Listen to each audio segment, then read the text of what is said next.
Hi, welcome to the Top 10 Azure Security Best Practices. My name is Mark Simos, Lead Cybersecurity Architect, and today we'll be talking about the most important things to do as you go through your Azure adoption and as you look to secure an existing Azure set of resources. So the first thing to keep in mind as we take a look at is really to take a look at the problem. What is it that we're trying to solve when we talk about securing Azure? So let's take a look at this through the criminal's point of view or for the attacker's point of view. And the easiest way to look at this and get a good sense of it is by looking at what those criminals, those attackers, sometimes nation state intelligence folks, what they can actually buy off of the dark webs, the bad neighborhoods on the internet. First of all, you can actually hire an attacker to do all the work for you. That costs anywhere from $250 is the cheapest that we see, all the way up. You can buy a ransomware kit, which is really designed for sort of those new criminals, those just getting started. And it costs about $60, $65 up front. But they also have affiliate models where they can take the ransomware kit author can take a portion of the proceeds of the ransomware attacks that the actual operator, the person, the customer of them uses. Compromised computers and mobile devices are actually fairly cheap. Less than $1 in most cases, quite less when you looked at the PC market. And the mobile devices tend to be a little bit more expensive, a little bit closer to $1 all the way up to $3 a piece, again, on average. And these numbers, just as a point of reference, have stayed fairly steady over the past 3-4 years that we've been tracking them closely. Spear phishing for hire to take over the account, payment upon, hey, I sent you an email from that account. That is the account and I am in control of it. Anywhere from $1,000 to $100 to $1,000 US dollars. And then we also have stolen passwords. These usually come from one or more breaches that have already happened, and they're about $1 per 1,000, a little bit cheaper in bulk. And those are essentially someone's username and password that have been used somewhere else. But because users people tend to use the same password over and over again, on average in any given enterprise organization, it's about a 1% hit rate for that username password to match within that environment. So actually pretty good odds for the attackers, fairly cheap. So we see a lot of password spray style of attacks. And then denial of service to keep a website down on a monthly basis costs a little bit less than $800 per month. So fairly inexpensive. And this is really the threat landscape, or one view of the threat landscape that organizations face as they're trying to keep their Azure resources secure and available and not tampered with. So as we look to what our customers needed in Azure and where do we need to invest to help keep our customers secure, this information led to a couple of different investment areas. The first there is native threat detection, including a native cloud-based SIEM, Azure Sentinel.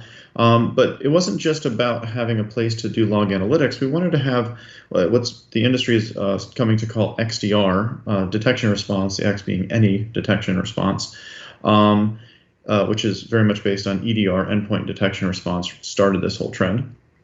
But those native threat detections that really have high quality alerts and response and investigation and remediation experiences.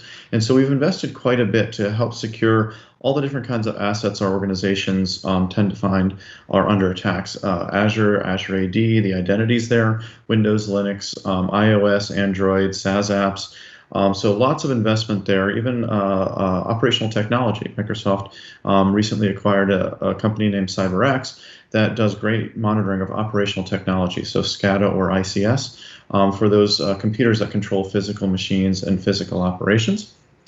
Passwordless and multi-factor authentication is really where we focus on those identity and password-based attacks. Passwords, nobody enjoys them, admins don't enjoy them, users don't enjoy them.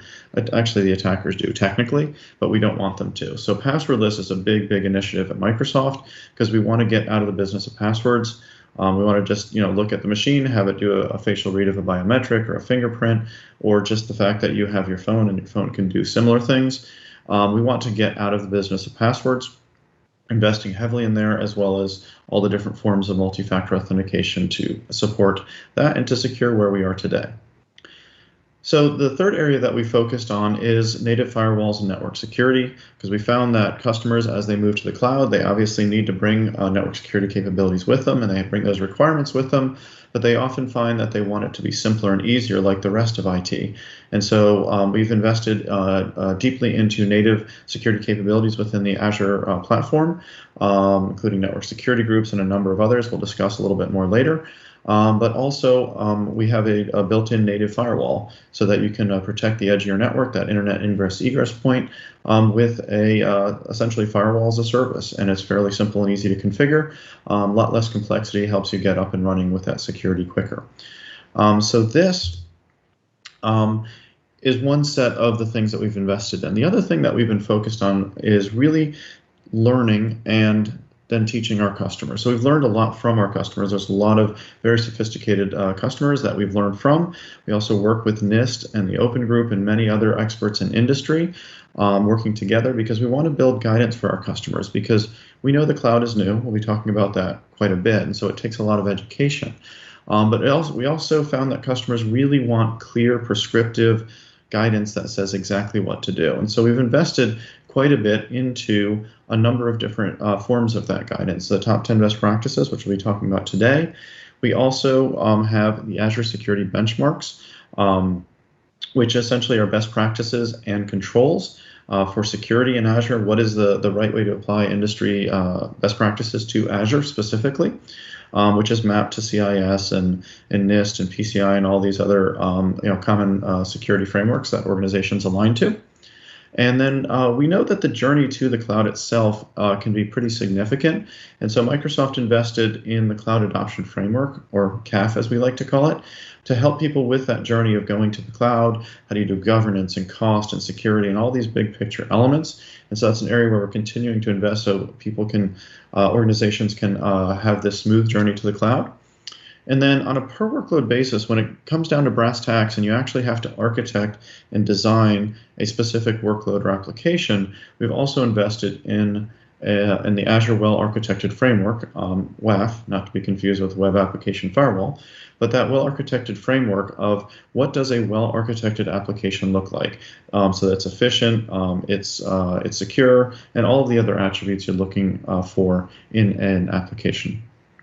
And so a lot of guidance there, but today is about the top 10. So before we get in the top 10, we have a small announcement to make around the Azure Security Benchmarks, actually. So some of you may or may not be familiar with the Azure Security Compass, which is a set of guidance that was out there. What we've done is we've worked together as a team, quite a few hours actually over the past few months, to with the Azure Security Benchmarks team and the Azure Security Compass contributors, and we decided to actually bring all of those together into the Azure Security Benchmarks going forward. So the Azure Security Compass is being retired slowly. It's actually being migrated to Microsoft best practices, so that there's one set of Microsoft best practices across all of the different areas that people need guidance on. And specifically, the Azure Security Benchmarks are taking in a lot of those lessons learned from the Compass, and so there is now one place to go for Azure Security Best Practices, and that version 2 is out. And that includes not only the benchmarks themselves mapped to all these other industry best practices, and of course, Microsoft's take on them with the modern cloud, but also how do you apply those to individual Azure services? So Azure SQL, Azure Functions, Azure Storage, the API Gateway. All of these different kinds of capabilities, how do you apply the benchmarks to those? And so that version 2 of Azure Security Benchmarks is out, and we're in the process of updating all of those services baselines that are associated with it. So on to the top 10. So these top 10 we view as essential cloud security in a way. And we wanted to make them as actionable as possible. We wanted to take a holistic view to look at the whole problem space. And we wanted to look at it from both the short term and long term. What are the quick wins I need to get today to make sure I don't get myself into trouble with an incident or an attack or something I should have known better? But we also want to make sure that they have a long view and that you're investing into things that that we're not overlooking those long-term things that are going to go ahead and come back and bite us. And so we broke this up into really 4 areas: people, because people, at the end of the day, are the center of any system. It's really about people enabling and empowering people, and particularly in security, often forgotten because it's been such a technical discipline, but ultimately you've got defenders and you've got attackers. And even though it seems like it's a technical attack, and it is, and there's automation, it is, there is a human there that is designing that automation, that is designing that malware, that is operating it in many cases in a targeted attack as an actual attack operator. And so we want to make sure we're focusing on the people, because there's also the equivalent on the defense side where people need to focus on making sure that people have the information they need, the context they need to be successful. And of course, there's a lot of things that you end up having to do over and over again, and you want to capture those in processes so that we know who owns what, we know where that goes, we know what to do next, so that people have those things. And then the technology, which really automates as much of that process as it can to make things as easy as possible for people. So we're using those human minds, those great computers in our heads, to do the most effective and useful things instead of boring, repetitive drudge work. And then the last piece is something that we found is very interesting, because we're new at the cloud, and it's we're starting to do things that we're going to be living with for the next 5, 10, 20 years, much like we were 20 years ago when we started putting up Active Directory in Windows 2000 and setting those kind of LDAP directories up that didn't exist in the 90s. We're in that same kind of phase now with the cloud, and we want to make sure that when we pour this concrete, when we make those key long-term decisions, we don't want to have to go back and break it later, or just say, you know what, we're going to live with that. It was a bad decision, but we have no choice. It's too hard to change. So we want to get ahead of that and making sure we're setting these right foundational architecture decisions correctly.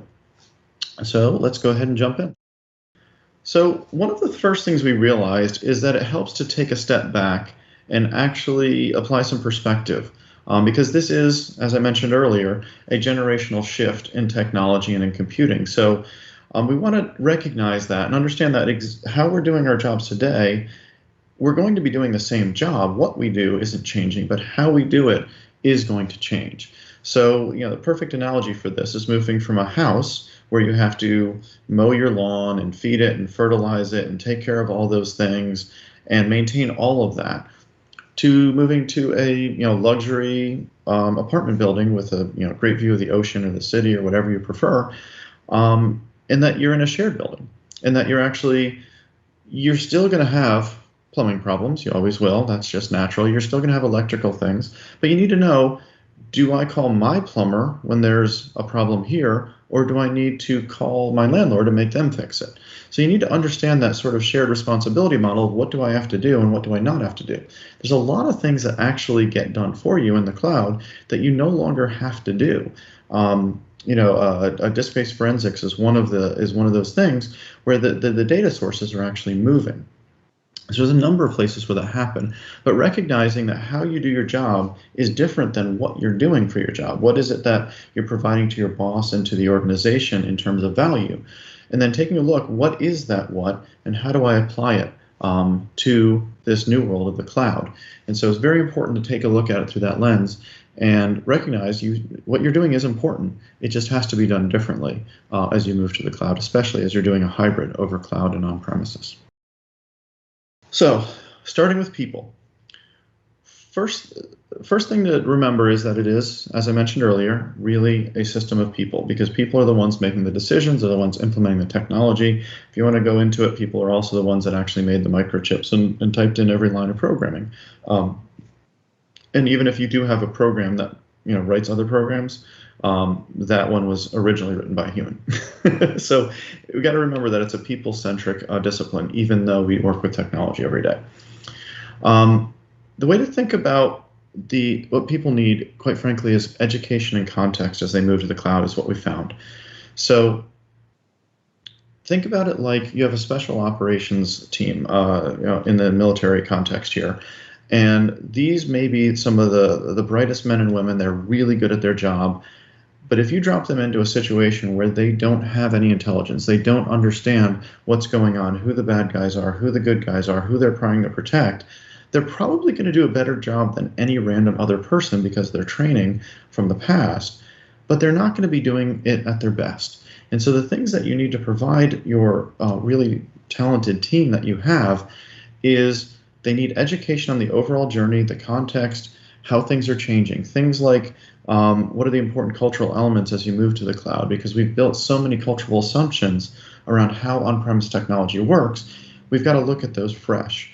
The threats themselves are changing. What are the things and the kinds of attacks that work and don't work? Shared responsibility. How does that shared responsibility work that I was discussing earlier? What is it that the cloud provider's job to do? What is it that it's my job to do? And what can I expect from them? What phone numbers do I have to call? What do I have to do to work successfully with them? And we invested quite a bit at Microsoft to provide training around all of that as part of our online documentation. So we'll be sending you links to each of these best practices and where to get that. So that's one of the big areas that we focused on because we know it's something our customers need. Now, the second piece is, okay, great, I've got the big picture, I've got the context, I know what's changing at a high level, but I need to do my job. I need to know where the logs are. I need to know where the storage is. I need to know how to do this. I need to know what tools I'm going to be looking at. How do I set permissions? Where's the firewalls? So we know that organizations, people and professionals need that specific training on it as well. And so we've got quite a few resources on that we've collected together at Microsoft to make it as easy as possible for folks to learn exactly how the cloud works and exactly how to do very specific tasks. So best practice 2 is really around educating on that cloud technology, how it works, and we've got all that published so you can find that very quickly as you're ramping yourself up or having your team ramp up. Moving on to process. So the first thing that we've noticed in the process space is that if nobody owns the decision, is nobody's accountable for making a decision, the decision isn't going to get made. And then the project to go to the cloud isn't going to go forward. The business isn't going to realize value. The IT teams aren't going to be seen as successful. And the security teams aren't going to be able to secure it because nobody knows who's making, in this case, the security decisions of going to the cloud. So that's one of the first things we found is it's so critical to figure out who's making what kinds of security decisions. So we published very clear guidance on, I think it's 5 or 6 categories of exactly which decisions need to be made, which types of decisions, and which teams that we find within the customer typically are the ones that actually make these decisions, because we found that helps clear obstacles and make the project not only go faster, but be a lot more secure, because you don't end up having the project getting frustrated that security isn't moving forward and then just bypassing them. So it's very important to get those security decision-making assignments made as quickly as possible. Next one is really around incident response. You don't want to have to plan for a crisis during a crisis. So we found security incidents happen. We have a principle of assumed breach or assumed compromise because it happens. Attackers are constantly doing their thing. It's fairly cheap. There's really good return on investment for the attackers. So they will be constantly attacking. And as you move to the cloud, the attackers will continue attacking you there. So it's important that you have that preparation, some of which is the education we mentioned earlier, but some of which is updating the processes. So if we get this kind of attack, how do I do host-based investigation? What is the process for this? Who is responsible for it? Who's going to do these pieces? What kind of training do they need? And what tools do they need, etc. And so we found that updating your incident response processes really helps as you move to the cloud. And it's very important to focus on that as early as you can. Last one, posture management. So in the process space, there's something new in the cloud that hasn't been possible before. Security industry's talked for a long time about continuous monitoring. We want to have a continuous view of where our security posture is and what kind of attacks are happening so we can make real-time decisions. Well, along comes the cloud, and guess what? You got your wish. Now what? And so the challenge that we see organizations face is they're not quite sure who is responsible for fixing this with this real-time data that's coming in. Who's responsible for monitoring it? So Microsoft, based on our interactions with different customers and others, we've put together a set of recommendations on, using Secure Score. Who is the one that's monitoring the Secure Score and the other security posture pieces? Who's making sure that they're holding everyone else accountable to remediate it? And then who is actually fixing it? Who are the ones that are responsible? Hey, we found that SQL needs this configuration change. We found that there needs a patch that needs to be applied to these VMs. Who is going to actually do that? Who's going to apply it? And simple theme is as close to the resource owners we can get. So those decisions should be made by the same people that are accountable for the risk of that not being available, right? So the people that own those resources, the application owners, or say the storage and database owners, really depends on your model, how much you're doing DevOps and how much you're doing kind of specialization. But ultimately, whoever owns the resources should be responsible for also securing them and actually honestly held accountable for it. And then you have another group, usually a governance style group, that should be doing the monitoring to make sure that we're moving forward in our security posture and not moving backwards. This is particularly important in the cloud because of how fast things change. Not only are new features coming out all the time, but resources are being created and modified and removed all the time by these teams that are doing it because they need to keep up and they need to keep their organization agile. And so with all this change, it's super important to have very good clarity on who is monitoring and then who is remediating all these. And we built in a lot of automation in Azure Security Center and Secure Score and other capabilities to make this as easy as possible.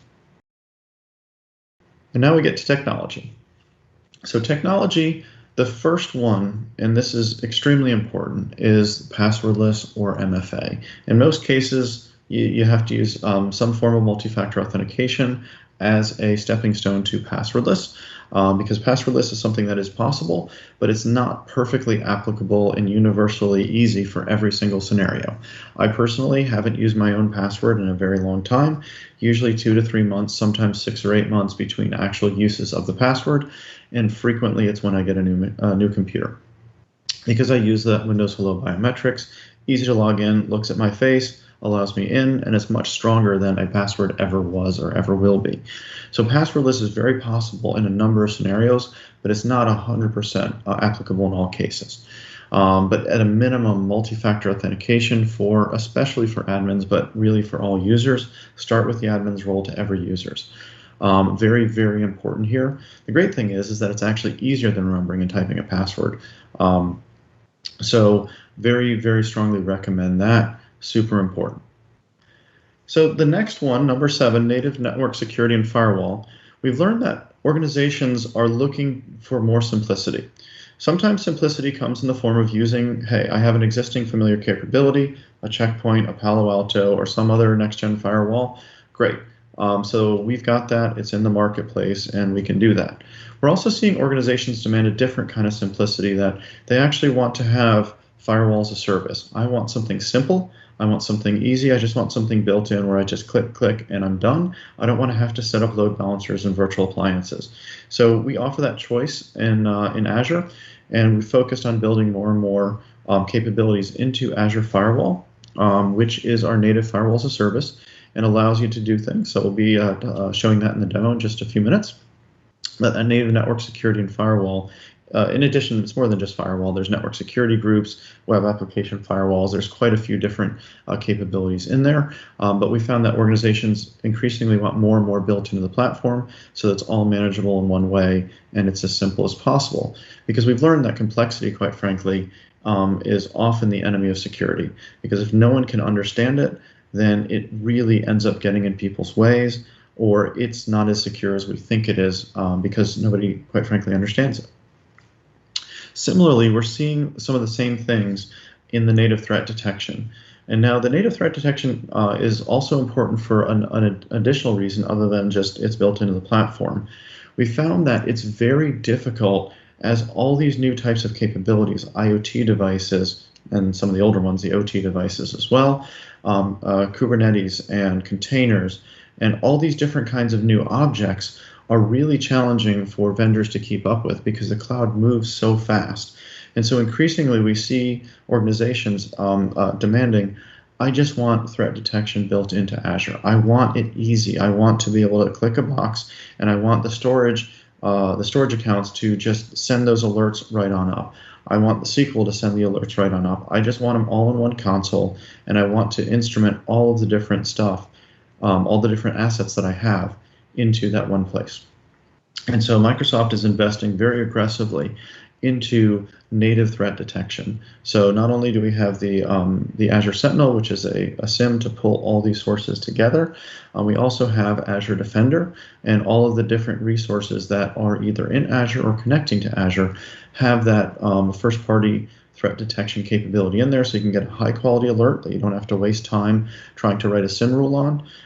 You have detection, and you also have the response capabilities to help with investigation so that you can make it easier as the analysts are dealing with a live investigation to make it as easy as possible for them to get the data they need and query it and dig deeper.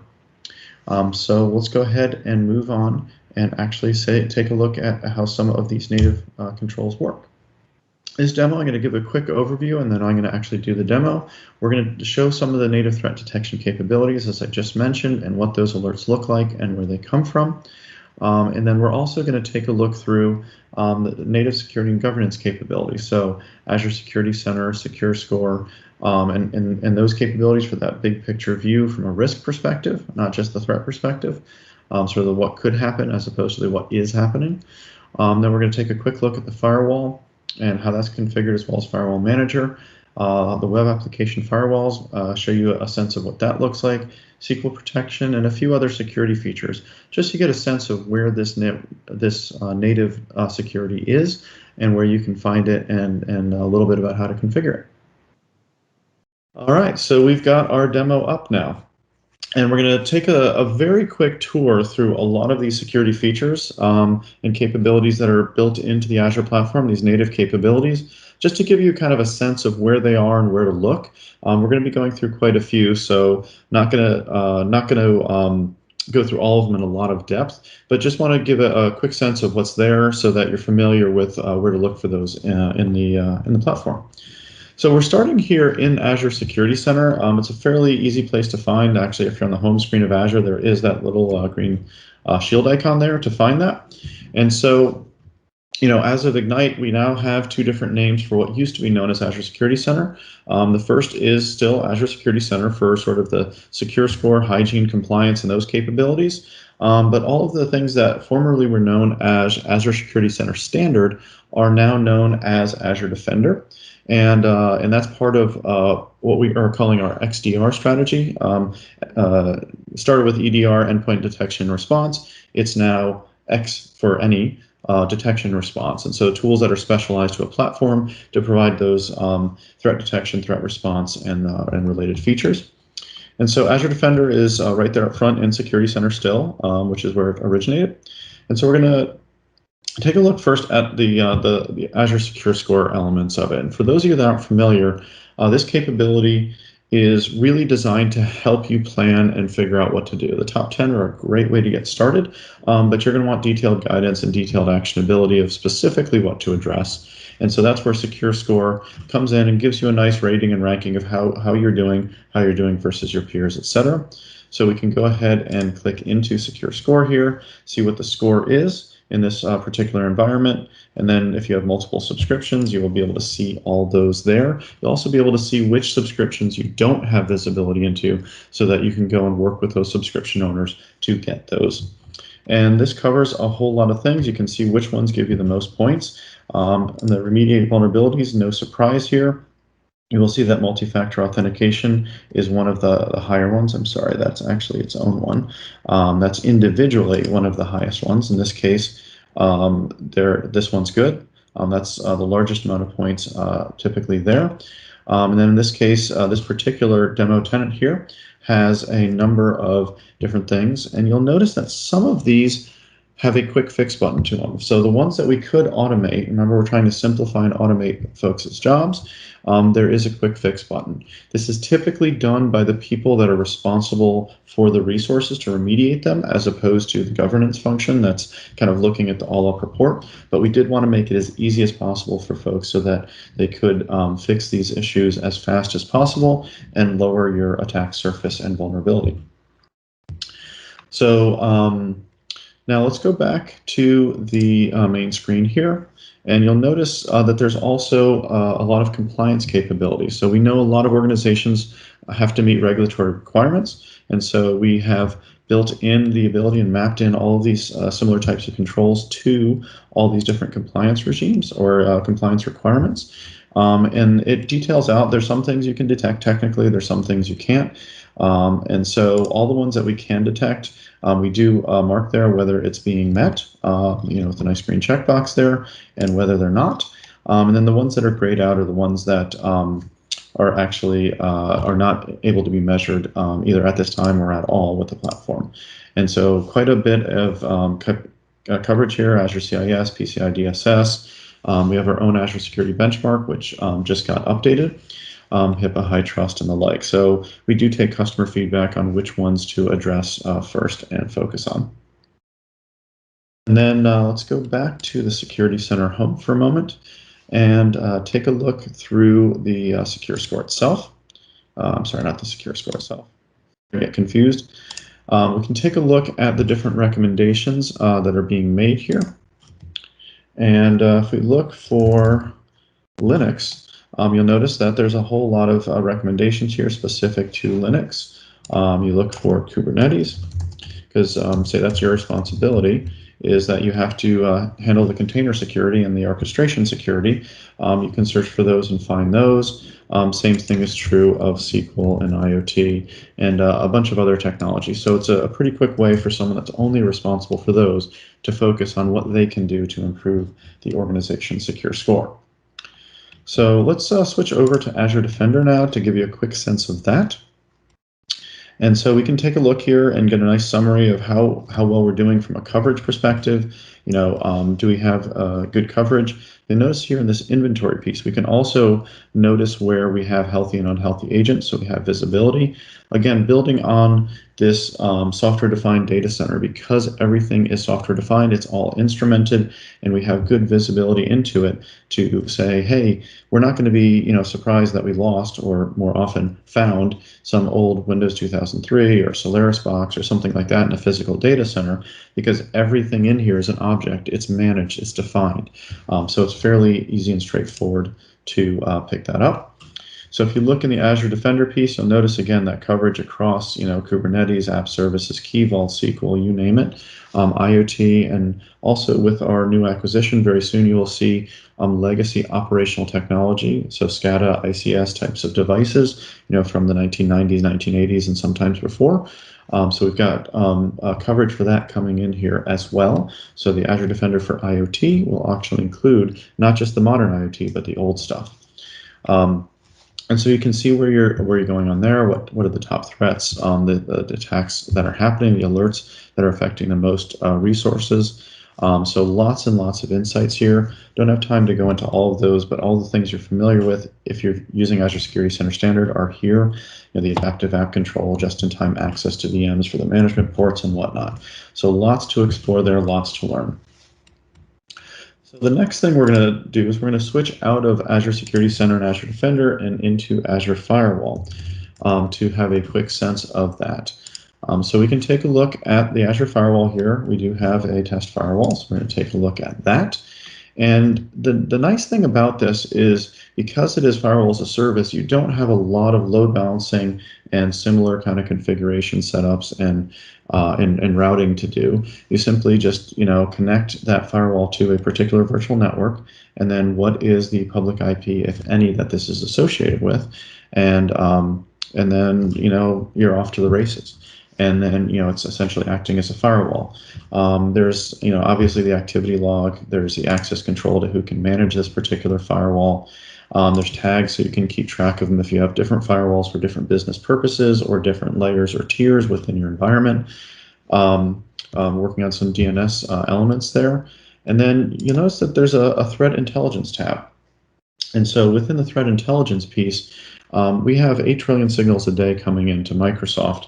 And so we have a lot of rich context on what's going out on the internet in terms of which identities are bad, which IPs bad, or which DNS are bad. Now, a firewall only can really apply a bad DNS address or a bad IP address that are known to be malicious. And so you can actually just simply turn the alerts or the alert and deny on, and that's really all you have to do to take that huge amount of threat intelligence that's been essentially processed down for you there. Go into Firewall Manager. And so there's an interesting, most folks are familiar with VNets, or virtual networks, that are a collection of subnets effectively, or it can be broken down into subnets. You can look at it either way. A firewall manager really takes advantage and is kind of a reflection of the maturing of how we've gone from those VNets up. Because the VNets are just a basic virtual network. And then we realized, as people peer-to-peer connected that with VNet peering, it got complicated. It got difficult to kind of track and understand and set an enterprise policy on. And so we created this Azure Virtual WAN concept, and then that allowed us to do a hierarchy. And then when we wanted to add firewalls in there, Microsoft, we also do support third-party partner firewalls as well. Then we created this concept called virtual hubs, which allow us to essentially make it very easy to manage the connections and the routing between those, as well as the routing through the firewalls, either the Azure built-in firewall and a number of actually partner firewalls as well. So that's really what the secured virtual hubs does. And of course, as Firewall Manager implies, we can also do the firewall policies and manage those centrally, and set up those Azure firewall policies and configure them. Now, firewalls are great for sort of unsolicited inbound traffic, but we also want to make sure that we are addressing the WAF scenario, which is traffic that's targeted at your application and intended to be malicious to try and exploit that application. And so we have web application firewalls built in as well. And so we'll go ahead and create a policy here to give you a quick sense of what that looks like. And we'll just say, in this case, an application gateway. It does link to the front door, the application gateway, or the CDN, content delivery network. So you have those options there where you're going to put the WAF. And then, let's pick a resource group. Demo is just fine because we're not going to actually create this. And then we'll just call this test WAF. And, the policy settings themselves, you can put some exceptions in there, etc. And then, prevention or detection, of course. Manage rules, OWASP 3.0, 3.1, we support those. Custom rules, if you do have learnings on your specific app that you want to have, and or you want to tailor over time, as opposed to these. And there's quite a few built-in rules for all the different, in this case, OWASP practices and the specific rules that support those. So quite a bit of capability there in the web application firewall. And then in all of the different Azure services, there are very different types of security capabilities. We're going to take a look at SQL today, but there's quite a bit in storage as well. So if you take a look at the SQL databases, we'll just go ahead and jump into one of these here. And you'll see here that you have, as you look at this database, quite a bit of security context information. The SQL team has done a great job of pulling through, how are you doing on your transparent data encryption, your Azure Defender for SQL, your auditing, and really kind of pulling some of those things. This is the SQL interface. This isn't the SQL security interface. This is the SQL interface. So they've done a great job of exposing security very naturally through there. And so this one is one of the is a great example of kind of how we do stuff. And there's a couple other features that I want to cover very quickly. Some of these services, all of them offer and support what's known as private link, which allows you, I'm sorry, not all services, but all of them will do this. We're going through every single service and making sure they all support what's called private link. And so when you do that, you can set up a private endpoint on each of these different services instead of having your instance of SQL, your instance of functions, your instance of Kubernetes or whatever it is exposed through the public networks and the public internet, really the Azure networks. We actually are putting the option in that all of them will be able to project onto a private network. And so instead of being exposed through a public IP address, it will only be exposed through your internal private IPs. And then you would publish through the normal sort of WAF application gateway pieces. And so that's coming for nearly all the services. We're making really solid progress on getting the 3,400, I can't remember the number, Azure services set up for that. But a few of them also, including SQL, additionally have the ability to set specific network filtering rules, often called a server firewall or firewall settings, for that specific service. So you will see that in there as well. And so you can then go ahead and block and allow addresses in there. So that's another one of the capabilities that is there. And the other thing, and this is the reason I picked SQL to show the demo on as opposed to storage or the others, is there's something else going on. So some of you may have heard of Microsoft Information Protection, which is our vision for really having a single set of policies that you can do classifying, labeling, protection of all types of data, structured, unstructured, you name it. And so we've gotten very, very strong capabilities in the unstructured, the document space, and we're starting to see those features, and we're investing here and continuing to invest in the structured space. So in SQL, we do have data classification as well. And so let's take a look here in the data discovery and classification.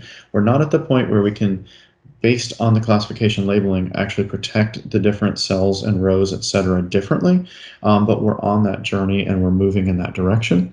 And so you'll see here that you can, using very similar, identical policies actually as your Azure Information Protection for documents, you can set those same sets of policies and labels up in SQL. And so we can label those and then make sure that we then set up the appropriate transparent data encryption or other types of protections within SQL. There's a lot to SQL. I don't have time to cover them all, but wanted to give you a sense of that because this is a sign of things to come. We're investing very heavily because we want customers to have this single set of things, and then you can apply it to any types of data. So with that, we've covered quite a few of the different technologies, and so now we'll get back and close out on the best practices. Now that we've gone through the demo, we're going to talk a little bit about long-term. So we're going to talk about the way I like to think about this, and this is the reason why we have kind of the bricks and mortar kind of concrete icon there, is if you pour the foundations wrong when you're building a house or a building, it's really, really hard to change later. And there's a couple of decisions as you build your architecture in Azure and any other cloud that if you get them wrong, you pretty much have to break the concrete and spend a lot of time and effort kind of changing those foundational underpinnings. So we really want to get those foundations right the first time because it's no fun to try and fix them later. Those are ugly projects. So number 9 here, single directory and identity. We know that enterprise organizations have a lot of different directories in many cases, or different identity management systems. It's a very common configuration, especially among medium and larger size enterprises. For the cloud and going forward, we strongly recommend you want to get to a single directory and a single identity for each user, for each person.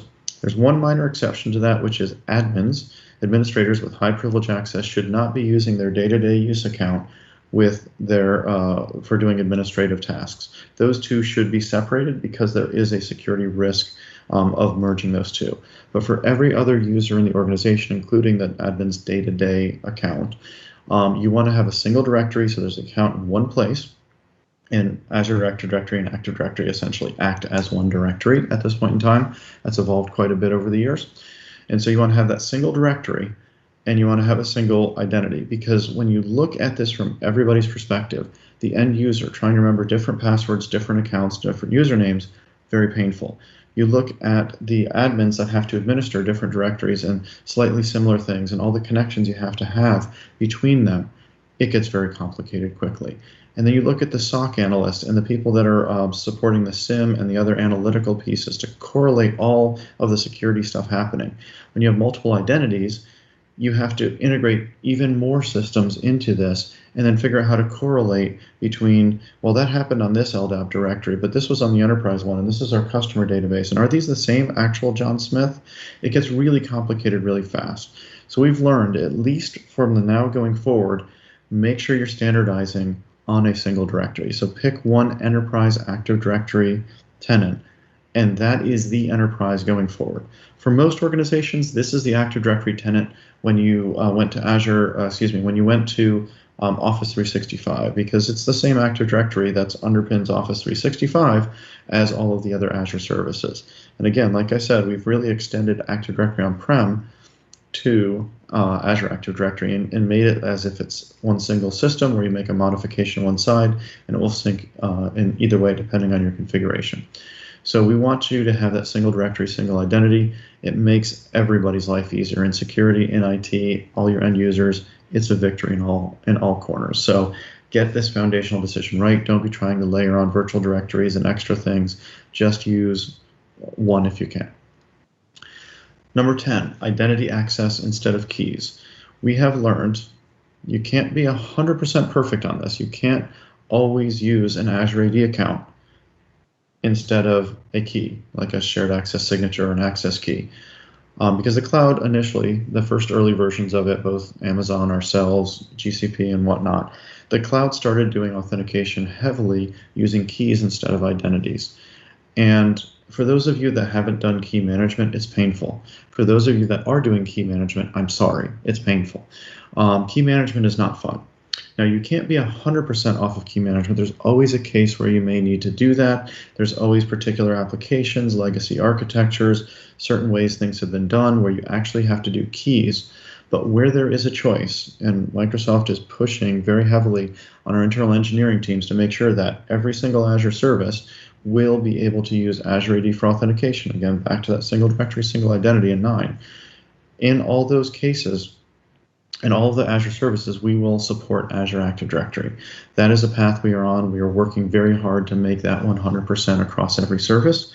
We recognize that there are still gaps now. We recognize there are certain applications that require using and managing a key. We get that. But in every place that you have a choice of using in a managed identity, use it instead of a key. I like to think of key management as being similar to handling raw nuclear material. It's possible, but it's not fun and it's not safe. It's really easy to make a mistake. You want to have something that's packaged up nicely and that has its lifecycle management, which is what an identity does. Identities are very much key-based under the hood, but you manage them in a nice directory. They've got a lifecycle. They've got a password reset process. They've got all these different things to make managing it easier. So avoid keys everywhere you can, because you don't want to be educating developers on how to handle a key well. You'd rather just say, use this identity and let our identity admins deal with it. Much, much better process. So everywhere you can, avoid using keys, use identities. And then last, this is kind of the special bonus, there's actually 11 best practices. Sorry, couldn't contain ourselves, couldn't help it. So 11, yes, 11 of 10. Little special bonus, no extra charge. So single strategy. So I'm going to start with a story on this one. If you go to any sort of enterprise organization, you ask the networking team, tell me about your enterprise segmentation strategy. They're going to tell you about IP addresses and ranges and CIDRs and all sorts of things. And is it a /24 / whatever? And go through all that kind of stuff. And it's going to be very much based on sites and physical networks and whatnot. Then you go to the identity team, and they're going to talk to you about OU structures in many cases and groups and how those things are set up. And then you go to the application team and you ask them the same question. They say, we don't really use those much. We kind of do, but not really. And by the way, the application teams are the ones that actually talk to the business, and to the business stakeholders. And so you end up with what I like to call a misaligned cheeseburger, where you have all these different teams that are trying to do roughly the same thing, but they're not talking to each other, and they're not sharing, they're not aligning, they're not actually coordinating well. And so you end up with a situation where the defenders are really at a disadvantage, and the attackers have all sorts of extra opportunities because of this lack of coordination between the teams. And of course, there's also all sorts of organizational friction.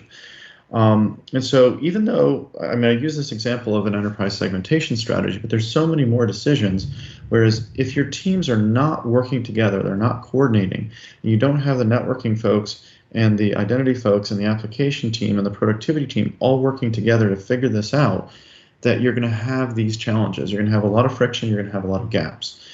And we have learned as we work with our customers and we go and we do architecture design sessions and have these conversations, if we don't have everyone in the same room as we're making these strategic decisions, we're going to keep repeating that meeting over and over again. Oh, we didn't have the networking team in the room, we didn't have these guys, and we didn't have the identity team in the room.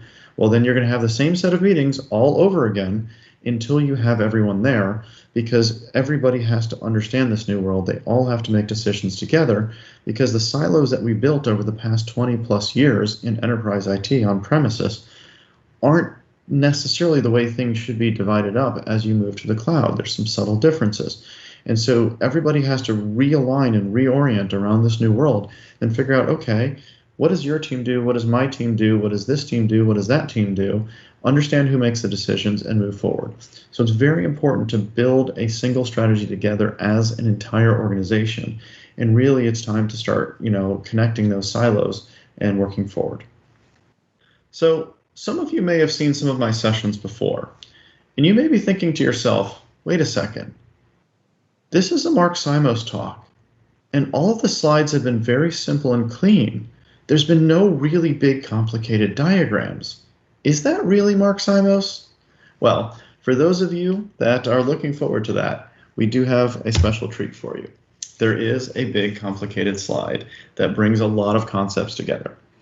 So this is really targeted at sort of those security professionals, IT professionals among you that are trying to pull all this together. So these best practices are great, but tell me how all this really works. Give me the specific features and technology names and how do these things connect with the arrows. And so what we did was we put together this diagram that really describes how this native security for Azure works. Keep in mind, we love our partners. We love the existing capabilities our customers have. We want them to be successful with it. This is representing the Microsoft capabilities because, quite frankly, we ran out of room to include everybody. And there's a lot of partner integration here that is not necessarily depicted, but we wanted to show all of these native capabilities and how they come together. So that middle black bar there is really showing sort of the end-to-end life cycle of Azure and all things related to Azure and the security of it. We've learned that teams need two things to be successful in security. The first is visibility, the second is control. You have visibility into both the risk factors and governance things and the overall how are we doing and are we vulnerable, as well as the threat detection, which is high quality alerts, as well as the raw data and logs and signal to be able to do something with that. The control side has that same governance need. You need to be able to sort of set up policy and guide developer teams and IT teams and whatnot. But we also need preventive controls to block the attack. So if we can block an attack, it's a lot cheaper. It's a lot more effective. You can't always block an attack. Often you have to detect it because the things that an attacker can do are so broad you can't block everything. You couldn't possibly block everything. So you have this flow. And the first thing everybody asks us in the security team is, where are the logs? I want logs. Give me logs. Of course, we provide the logs. All the Azure services through Azure Monitor and whatnot, we provide all those different logs. And we've learned that there's something that organizations and security people aren't used to asking for. And this kind of goes into what I was discussing at the beginning, which is alerts. We want, organizations need, but aren't used to asking for high quality alerts. I want a high quality alert on my IoT and my legacy OT, my legacy operational technology. I want high quality alerts on my containers, on my SQL, on my storage accounts, from my VMs. I don't want to have to write a SIM rule. Everybody's used to writing a SIM rule, a SIM query, and do their static analysis. Everybody's used to that. They're not used to getting high quality alerts that are ready to go. I can investigate this. I need to investigate it now. They're used to just getting raw data. And so we focus very much on providing not only that raw data, but also those high quality alerts. One of the things we've learned is that protecting Azure is not just about protecting the stuff that's literally on Azure. If you lose control over the account that is an administrator of Azure, or the workstation where that account logs in that is an administrator of Azure, you also lose control over your Azure tenant and the resources in it because the attacker can impersonate those accounts either by taking over it from the machine or just taking over the account directly, password theft and whatnot. So we've learned it's important to have that full end-to-end view. Now this is an Azure presentation, so we're not going to go over it in too much depth, but when you look at the whole picture, Microsoft has also put a lot of investment into that front end. So taking those same high quality alerts on the endpoints and the identities, etc., feeding those into the preventive controls and into the endpoint management so you can make better decisions and you can make real-time access decisions through conditional access and all these other kind of pieces. Essentially providing that zero trust access control there in that kind of T-shaped box, the upside down T. So that is very much part of Azure security as well, but we're going to spend more time focusing on the right today. So when most people think about how do I protect stuff, they think in the paradigm of what we were able to do in the on-premise world. And we call that data plane security. And this is very much focused on per application and per workload controls and protections. So this includes things like firewalls. Even though we're quote unquote protecting the network with a firewall, we're actually protecting the workloads that are on our network or that are in our environment. It's things like encryption and using Key Vault to manage those keys for the ones that you do have to have. It's about following DevSecOps and securing your code. It's about, and just application security in general. It's about securing the API access, securing the network, so that you're securing assets against network-based attacks, DDoS protections, web app firewall to protect the applications. So all of these are really about protecting the application, either in aggregate as a whole at that network edge or on the specific applications themselves. So this is kind of the classic security piece. Microsoft has invested quite a bit to make sure all of those things are there in a cloud-native format so that you can use them to secure it. The thing that's new and interesting and different about the cloud is we're no longer sitting inside of a dumb building. We're not in a building where you badge in and that's how you get access to, putting a server into a 19-inch rack or blades or VMs or whatever else you have in your physical data center. We actually have a software-defined data center. And that, because it's software-defined, it can be intelligent. And so Microsoft, we took advantage of this fact. So everything that's created in Azure or updated or destroyed, all the resources in it, go through the Azure Resource Manager, or ARM, as we like to call it. And so because it's software defined, we can intercept all of those requests, all of those changes, all those creations, all those deletions, and we can apply policy where you can set up and say, if this thing happens, you always add a firewall. If this doesn't have a firewall, you block it from being created, or whatever the case may be. There's a lot of different scenarios in this, but you have policy control that's built into the data center itself. That's what we call management plane security in that darker green box. And so, plenty to read up on and research there, but we invested a lot into that to take advantage of that and really have an intelligent software-defined data center, not just a simple dumb platform. We wanted to have something that was actually taking advantage of the data streams that we have, the intercept we have to apply policy, and really help make the platform a lot more secure. Very top there on the right, Azure Cloud Adoption Framework, I mentioned earlier, really about going to the cloud securely. We're investing more and more and putting more and more security guidance in there. There's quite a bit already on security roles, responsibilities, and whatnot, and strategies, and then we're continuing to develop that as well. And then in the middle there, the Azure Security benchmarks, that gray box, is, like I mentioned before, those prescriptive best practices and the controls, and lots of investment there so that throughout all of this you have those best practices that you can use to apply, when to apply these and how to fit in your existing third-party capabilities, and what do you do to configure it so that you're not vulnerable to those attacks. So as we wrap up here, and in case it wasn't clear before, we want you to follow these best practices. We want you to go to that Azure Security Top 10 link there on the top right. We've also provided convenient links to each specific one so you can dig into that. We've provided a lot more detail on exactly what we mean and the resources available, the videos, the documentation, feature capabilities, you name it.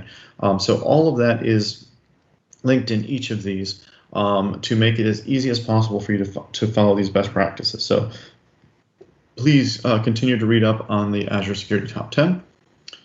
Starting with the people side, cloud security journey. People need to know the context of the journey they're on. Technical training, they need to understand the specific components they're going to be responsible for. People in IT are really good at learning technology as they go. The cloud is a lot to learn quickly. So keep that in mind. As much as you can provide them training, documentation, guidance, the better. We've provided a number of resources there. But as much as possible, provide people as much training, because it gets very difficult to learn hundreds of things at once or tens of things at once. One or two things at once, not so hard. But when you get a lot, it's overwhelming. Assign accountability. Make sure that you know who's making what security decisions. Make sure you're updating your incident response process. Posture management, you have the data, you have the dashboards, you have the information. It's all part of the free part of Azure Security Center. Use it, take advantage of it. Passwordless and MFA. I think the statistic, if I recall correctly, is 99.9% of identity attacks, not all attacks, would have been blocked with MFA. The attackers don't even have to try. They don't even have to invest to get around MFA. So get your admins on MFA, make them work for it, make them earn it. Native network security and firewall, take a look at the stuff that's built into the system and see if it's got what you need, or see if you are going to bring your existing firewall and capabilities with you. Very important there. Native threat detection, take a look at the stuff we have in the platform. There's an amazing set of threat detection capabilities, some of which we took a look at today, to help make your life easier so you don't have to pull a bunch of logs in the SIM and then try and figure something out. So great capabilities there. Foundational decisions, single directory, single identity, make life simple. Separate accounts for admins, but for all other things, single directory, single identity. Identity access controls, use them instead of keys. Avoid key management if you can. If you have to, use Azure Key Vault or something similar, but avoid keys if you can. And lastly, get everybody on the same page. Single strategy. Get the teams working together. Use the enterprise segmentation strategy as a way to get everyone on the same page. Use the move to Azure and the need to make these decisions up front as a way to get all the teams in the same room. You'll be amazed at how many connections happen, how many good conversations happen, and how many good things start up as people start working together instead of working in their individual silos. And with that, I thank you very much for watching. Stay safe out there. Thank you.